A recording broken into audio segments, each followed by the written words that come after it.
हरिओम. सद्गुरु ओम मालती आई की जय. व्रजभूमीतील भक्तकथा मालेत मी अनुप्रिता थत्ते तुम्हा सर्वांचं स्वागत करते. या कथामालेतली 112वी कथा आज आपण ऐकूया. ही कथा आहे आपलं संपूर्ण जीवन संतसेवा आणि ठाकूर सेवा ह्याच्यामध्ये व्यतीत करणाऱ्या भक्तिमती श्री नथियाबाईजी ह्यांची. नथियाबाईंचा जन्म सन 1900 आसपास लगभग नंदगाव येथून 5 मैल दूर असलेल्या उमराला ह्या गावामध्ये झाला. त्यांचं कुटुंब हे संपन्न आणि संतसेवी असं शेतकरी कुटुंब होतं. व्रजवासी हे बहुधा सर्वच संतसेवी असतातच आणि ते आजही तसे संतसेवी आहेत. आज सुद्धा शेकडो महात्मा व्रजवासींनी दिलेल्या भिक्षेवरतीच आपला उदरभरण करून निर्विघ्न भजन करत आहेत. संतांच्या बद्दल व्रजवासियांच्या मनामध्ये जसा एक सहज भक्तिभाव आहे, तसा भक्तिभाव अन्य क्षेत्रातील किंवा अन्य क्षेत्रात राहणाऱ्या व्यक्तींमध्ये बहुधा दिसत नाही सर्वांच्यात. त्यातूनही हा परिवार म्हणजे ज्या परिवारामध्ये नथियाबाईंचा जन्म झाला, तो परिवार आसपासच्या सगळ्या गावांमध्ये साधुसेवा आणि भगवत सेवा ह्याच्यासाठी विशेष रूपाने प्रसिद्ध होता. लहानपणापासूनच या नथियाबाईंनी आपल्या घरात होणारी भगवत सेवा आणि साधुसेवा पाहिलेली होती आणि त्यामुळे त्यांच्या मनावरती त्याचा गहिरा परिणाम झालेला होता. अगदी उत्तम असे संस्कार झालेले होते. त्यामुळे जन्मापासून लहानपणापासून त्यांची अशीच धारणा झालेली होती की मनुष्य जीवनाची सार्थकता ही भगवत सेवा आणि साधुसेवेमध्येच आहे. आणि हेही त्यांना माहिती होतं की भगवंत हा स्वतःच्या सेवेने जेवढा प्रसन्न होतो त्याच्याही पेक्षा जास्त तो त्याच्या लाडक्या भक्तांची सेवा केली असता जास्त प्रसन्न होतो.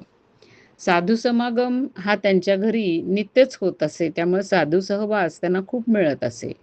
त्यांचे आई वडील अगदी प्रेमाने सर्वांची सेवा करत आणि अगदी लहानपणापासून नथियाबाई मनापासून आपल्या आईवडिलांना त्या सेवेमध्ये मदत करत असे. पुढे जेव्हा नथियाबाई तशा लहानच होत्या तेव्हा त्यांच्या आईवडिलांचा देहांत झाला आणि या साधुसेवेचा किंवा सगळं घरातला कारभार पाहण्याचा भार त्यांचे भाऊ आणि नथियाबाई यांच्यावरती येऊन पडला. पण दोघांनीही निष्ठेने आपल्या घराण्यात चालत आलेली ही सेवा तशीच पुढे चालू ठेवली. काही दिवसानंतर उपवर झाल्यावरती म्हणजे त्या काळातल्या पद्धतीप्रमाणे उपवर झाल्यावरती त्यांच्या भावाने नथियाबाईंचा विवाह करून दिला. नथियाबाई आता सासरी निघून गेल्या, पण त्यांचा जन्म जणू भगवंत आणि त्याचे प्रिय भक्त यांची सेवा करण्यासाठीच झाला असावा. पतीच्या सेवेसाठी त्यांचा जन्म नसावा, कारण अवघ्या 15व्या वर्षीच त्यांच्या पतीचाही देहांत झाला. त्या आता पुन्हा माहेरी आल्या, पण त्या रडत बसल्या नाहीत. आपल्या वैधव्याला त्यांनी परमेश्वराचं वरदान मानलं आणि या संसाराच्या मोहातून आपल्याला त्याच्यात पडण्याच्या आधीच परमेश्वराने बाहेर काढलेलं आहे असं मानून त्यांनी परमेश्वराला धन्यवाद दिले आणि पुन्हा मनापासून साधू आणि वैष्णवांची सेवा त्या करू लागल्या. त्यांच्या भावाच्या जवळ ना तर धनाची कमी होती, ना तर साधू महात्म्यांच्या वरती असलेल्या श्रद्धा भक्तीची. नथियाबाईंना अगदी पूर्ण स्वातंत्र्य होतं. त्यामुळे नथियाबाईजी सुद्धा अगदी हात खुले ठेवून साधू संतांची सेवा करत असे आणि त्यांची ती सुंदर अशी मनापासून केलेली सेवा पाहून हा भाऊ अतिशय प्रसन्न होत असे. अशी ती भक्तांची भाऊ बहिणीची जोडी होती. साधू महात्मा सुद्धा या दोघांच्या सेवेमुळे अतिशय प्रसन्न होत त्यांच्यावरती. मग नथियाबाई त्यांच्याकडे नमस्कार करून त्यांच्याकडून हेच एक वरदान मागून घेत असे की आपलं तनमन हे नेहमी साधू सेवेमध्येच खर्च व्हावं. साधूसुद्धा सगळेजण भगवंतापाशी या दोघांसाठी प्रार्थना करत, की "देवा, तू यांच्यावरती तुझी पूर्ण कृपा ठेव आणि यांच्या हातून अशीच सेवा घडू दे." पुढे दैवयोगाने काही दिवसानंतर नथियाचे भाऊसुद्धा स्वर्गवासी झाले. मग त्यांचे जे काका होते श्री बलराम भगत, ते त्यांना आपल्या घरी घेऊन गेले. काकासुद्धा भक्ती करणारेच होते. त्यामुळे त्यांच्या घरी सुद्धा राहून महात्मांचे आशीर्वाद मिळवणं आणि साधू सेवा करणं ह्याचा सुयोग नथियाबाईला मिळतच राहिला. साधुसंग आणि साधू सेवा यांच्या प्रभावामुळे हळूहळू आता नथियाबाईंचा उरला सुद्धा संसाराचा मोह गेला आणि त्यांच्या मनामध्ये पूर्ण वैराग्य निर्माण झालं. आता त्यांना असं वाटू लागलं, की आपण विधिवत गुरु दीक्षा घेतली पाहिजे आणि विरक्त वेश घेऊन फक्त भजन साधना आणि साधू सेवा केली पाहिजे.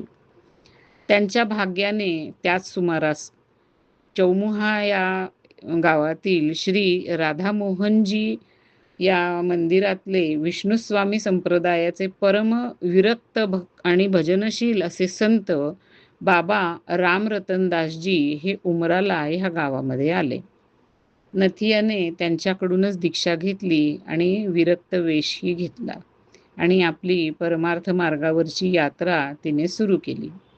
वेश घेतल्यानंतर आता काकांच्या घरी राहणं म्हणजे एका संसारी माणसाच्या घरी राहणं हे या वेशाला बरोबर नाही असं तिला वाटू लागलं. म्हणून तिने एक श्रीकृष्णाचं चित्र आणि त्याचा एक छोटासा पलंग आपल्याबरोबर फक्त घेतला आणि ती घरातून बाहेर पडली. बाद या गावी ती गेली. कारण तिथे कारेसिंह लंब लंबरदार यांची मातोश्री श्रीमती पानादेवी ही राहत होती. ह्या पानादेवी अत्यंत भक्तिमती होत्या आणि त्या आपल्या घरी राहत नसत. तर त्या बाद गावामध्ये श्रीजीचं एक मंदिर होतं. त्याच्या माडीवरती त्या अशा राहत आणि तिथे राहून भजन साधना करत असत. नथिया सुद्धा आता त्यांच्याकडे गेली आणि तिथे राहून भजन साधना करू लागली. ह्या पानादेवींना ह्या नथियाचं अतिशय कौतुक वाटत असे आणि तिचा भक्तिभाव पाहून त्या खूप आनंदित होत असत आणि त्या अगदी तिच्यावर खूप प्रेम करत आणि तिला आपली धर्मकन्या मानत असत. हळूहळू तिथेही नथियाचा जम बसला, तिची भक्ती वाढू लागली. पण त्या भक्तीचं स्वरूप असं काही होत गेलं नंतर, की त्या बाद ह्या गावामध्ये सुद्धा तिला आता करमेना. तिचं मन, तिचे प्राण आता वृंदावन येथे जाण्यासाठी तळमळू लागले. वृंदावन येथे गेल्यावरती आपल्याला कथा कीर्तन ऐकण्याची विशेष संधी मिळेल. तसंच बिहारीजीचं सानिध्य मिळेल. तिथे त्यांच्या भक्तांची आपल्याला भरपूर सेवा करता येईल, असं तिला वाटू लागलं. शेवटी एक दिवस अत्यंत कातर भावाने तिने आपली प्रार्थना या पानादेवींच्या समोर ठेवली आणि भजन आणि साधुसेवा करण्यासाठी वृंदावनला जाण्याची अनुमती मागितली. पानादेवींना तिच्या मनातली उत्कंठा आणि तिच्या मनात असलेली वृंदावनाची ओढ चांगलीच जाणवत होती. पण त्यांनी तिला तसंच सोडलं नाही. त्या स्वतः तिच्याबरोबर वृंदावन येथे गेल्या. तिथे त्यांनी एक यमुना गली नावाच्या गल्लीमध्ये भाड्याचं घर घेतलं. तिची सगळी राहण्याची व्यवस्था लावून दिली आणि मग साधू सेवा करण्यासाठी आवश्यक अशी काही सामग्री तिला खरेदी करून दिली आणि दर महिन्याला तशा प्रकारची सामग्री तिच्याकडे पोचती होईल अशी व्यवस्थाही त्यांनी केली. आता वृंदावनामध्ये नथियाबाई राहू लागली. तिथे राहून बिहारीजीची सेवा करावी, संतांची सेवा करावी असा तिचा रोजचा दिनक्रम चालू झाला. ही सेवा अगदी मनापासून ती करत असे. रोज सकाळी पहाटे 4 वाजता ती उठत असे आणि बिहारीजींच्या नावाचा जो भंडारा आपण करणार असतो रोज, त्याच्यासाठी 5 शेर गहू ती स्वतःच्या हाताने जात्यावरती दळून त्याचं पीठ करत असे. हे गहू दळता दळता बिहारीजीच्या लीलांचं वर्णन करणारं अशी मधुर गीतं ती आपल्या गोड आवाजामध्ये म्हणत असे. अशा प्रकारे तिची त्याही वेळेला कीर्तन भक्ती चालू असे. दिवस उजाडताच ती वृंदावनाची पंचकोशी परिक्रमा करून येई आणि मग स्वतः स्वयंपाक बनवत असे. जेवढे म्हणून साधू येतील त्या सर्वांना ती मधुकरी देत असे.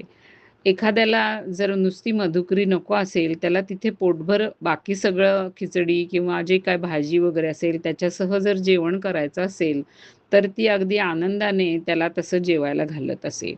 ज्याला जे आवडेल त्याप्रमाणे ती कधी म्हणजे ज्याला जाड पोळी आवडते, त्याला जाड पोळी करून घालत असे. ज्याला पातळ पोळी आवडेल, त्याला पातळ पोळी करून घालत असे. आणि विशेष म्हणजे जो ज्यावेळेला येईल, त्यावेळेला त्याला ताज्या-ताज्या पोळ्या करून ती खायला घालत असे. ना तर तेव्हा खरं गॅस होते, म्हणजे चूल वगैरे पेटवावी लागत असेल किंवा फ्रीज नसल्यामुळं कणिक भिजवून ठेवता येत नसेल, भाज्या चिरून ठेवता येत नसतील. पण हे सगळं ती अगदी तन्मयतेने मनापासून करत असे. शिवाय हे करता-करता एका बाजूला तिची दुसऱ्या दिवशीची तयारी चाललेली असे.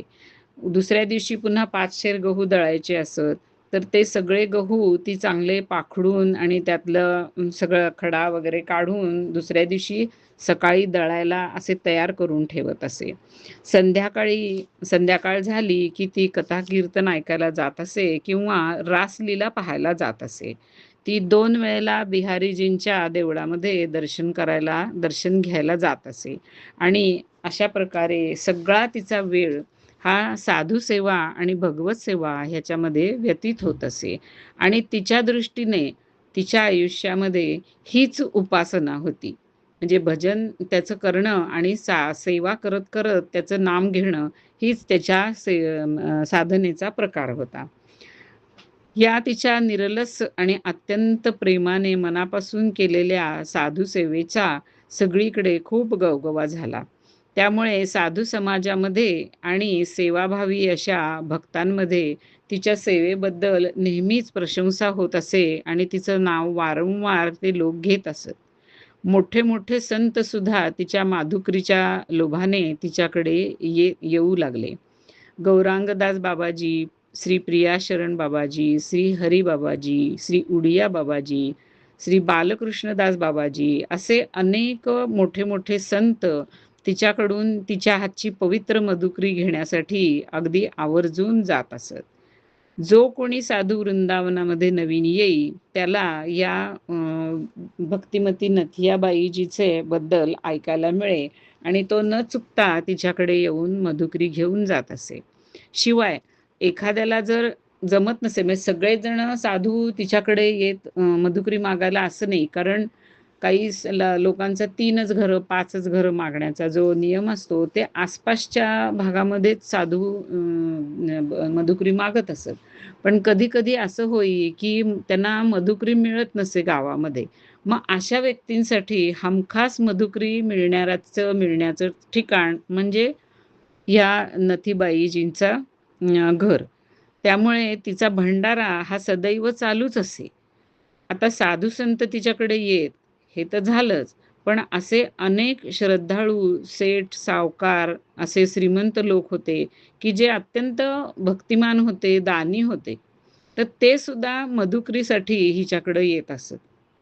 म्हणजे ते सुद्धा तिच्याकडे येऊन तिच्या हातची मधुकरी घेऊन जात असत. शिवाय कलकत्ता, मुंबई, जयपूर, लुधियाना अशा अनेक ठिकाणच्या भक्तांमध्ये तिच्या हातच्या मधुकरीचं महात्म्य इतकं पसरलेलं होतं आणि लोक तिला इतके मानत होते, की त्या ठिकाणी राहणारे जे भक्त होते, ते जर कुणी वृंदावनात आपल्यापैकी येत असेल, तर त्याला आवर्जून सांगत, की त्या नथियाबाईंच्या हातची एखादी तरी पोळी आमच्यासाठी तू घेऊन ये. आणि मग जेव्हा असा तो मनुष्य ती पोळी घेऊन त्यांना द्यायला प्रसाद म्हणून जात असे, तेव्हा अत्यंत श्रद्धेने परमेश्वराचा प्रसाद खाल्ल्यासारखं एक-एक घास सगळ्यांना एक-एक तुकडा वाटून ते लोक प्रेमाने ती मधुकरी खात असत. अशा प्रकारे नथियाबाईंची सेवा चालू होती आणि हळू त्यांच्या सेवेमध्ये चांगल्या प्रकारे वाढही झाली. आता त्यांच्या सेवेच्या बाबतीत घडलेल्या ज्या काही परमेश्वराची कृपा दाखवणाऱ्या घटना आहेत, त्या आपण पुढील भागामध्ये ऐकूया. हरी ओम.